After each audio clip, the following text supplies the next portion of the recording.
Sabay-sabay tayong bigkasin ang pamagat ng kwento. Ano ang pamagat ng kwento?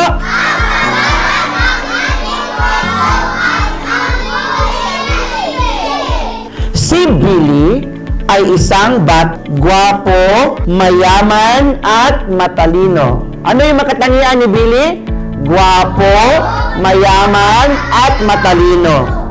Ngunit, sa kabila ng lahat, siya ay isang batang bully. So, ilan na lahat ang katangian ni Billy?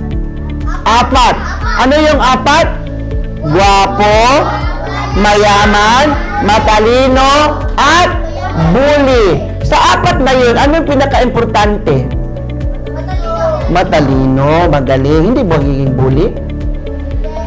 Anong araw ngayon? Miyerkules. So, isang Lunes daw, nakasabay niya sa pagpasok ang kanyang kaklaseng si B-Boy. Ano pangalan ng kanyang kaklase? B-Boy! Sino si B-Boy? Kaklase ni Billy. B-Boy, baboy! B-Boy, baboy! B-Boy, baboy! Sigaw ni Billy na pinasundan pa niya ng malutong na halakhak. Ano daw sabi ni Billy?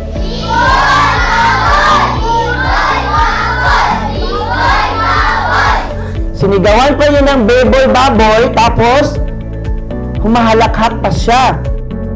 Pakito, kalbo, buhok mo'y inubos ng kuto. Sigaw ni Billy.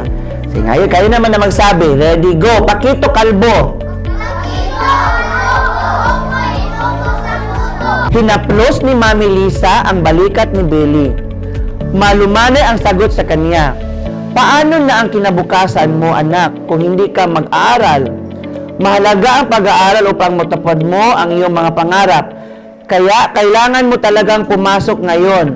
Lahat naman ng bata ay dadaan sa pagkabungi. Anong tawag sa batang nabunutan ng ngipin? Bungi. Sa wakas, nalaman ng magkakaibigan ang dahilan kung bakit biglang nagbago si Billy. Ngunit hindi sila nagtawa.